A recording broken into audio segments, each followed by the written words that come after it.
അപ്പൊ അതിങ്ങനെ ഒരുപാട് ആളുകൾ എടുത്ത് പാടുകയും ഉപയോഗിക്കുകയും ചെയ്തപ്പം എന്റെ കുറെ സുഹൃത്തുക്കൾ പറഞ്ഞു നീ പാടിയ പാട്ടാണോ?" അതൊക്കെ ഒരുപാട് പേരിങ്ങനെ എനിക്ക് അയച്ചു തന്നു. ഇപ്പൊ ആഹാ. സോഷ്യൽ മീഡിയ ഇപ്പോഴത്തെ കാലത്ത് അതെ, അതെ. ഒരുപാട് പേരിങ്ങനെ ഈ പാട്ട് "എടീ ഇത് നീ പാടിയതാണോ? ഉം. നിന്റെ ശബ്ദം പോലെ ഇരിക്കും." ഞാൻ ഉം. പറഞ്ഞു "അതെ ഞാൻ ഉം. പാടിയ." ഉം. "ആ ഇത് പക്ഷെ കുറച്ച് പഴയതാണല്ലോ ആ ഉം. റെക്കോർഡിങ്." ഉം. ഞാൻ പറഞ്ഞു "ആ കുറച്ച് പഴയതാണ്. ഉം. നിനക്കൊന്ന് ഒന്നുകൂടി രണ്ടാമത് ചെയ്തൂടെ?" ഉം. ഞാൻ പറഞ്ഞു "ആ ചെയ്യാം" ഉം. എന്ന് പറഞ്ഞു. അങ്ങനെ ഞാൻ രണ്ടാമത് ഒന്നുകൂടി ചെയ്തു. ഉം. ഉം. എന്റെ ഉം. ചാനലിൽ ഇട്ടിട്ടുണ്ട് ആ പാട്ട് ഉം. തുമ്പപ്പൂ. ഉം.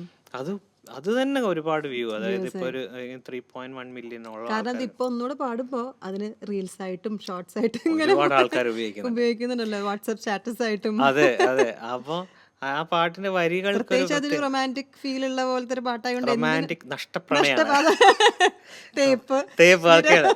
അപ്പൊ അതിന്റെ അടിയിൽ എന്റെ എന്റെ ചാനലിൽ ഞാൻ നോക്കുമ്പോൾ കാണാം ഒരുപാട് കമന്റ്സ് അങ്ങനെയാണ് വന്നിരിക്കുന്നത്. "നീ ശരി. എന്നെ വിട്ടിട്ട് പോയില്ലേ, അല്ലെങ്കിൽ നീ അങ്ങനെ അല്ലെങ്കിലും ഇങ്ങനെയാണ് പെണ്ണുങ്ങൾ, അല്ലെ അല്ലെങ്കിൽ ഇങ്ങനെയാണ് ആണുങ്ങൾ" എന്ന് പറഞ്ഞാൽ അങ്ങനത്തെ കുറെ കമന്റ്സ് ആണ്. കമന്റ്സ് ഓരോരുത്തരുടെ പേഴ്സണൽ ഫേവറേറ്റ് അല്ലെങ്കിൽ പേഴ്സണൽ ലൈഫിലേക്ക് ഒരു പാട്ട് എത്തുക എന്ന് എത്തുക പറയുമ്പോൾ എന്ന് പറയുമ്പം അതിന്റെ ഒരു ശബ്ദമാകാൻ കഴിയുക എന്ന് സത്യം പറയുന്നത് ഒരു വലിയ വലിയ ബ്ലെസ്സിങ് തന്നെ. സന്തോഷമാണ് അതെ, നമുക്ക്. വലിയ സന്തോഷം തന്നെ.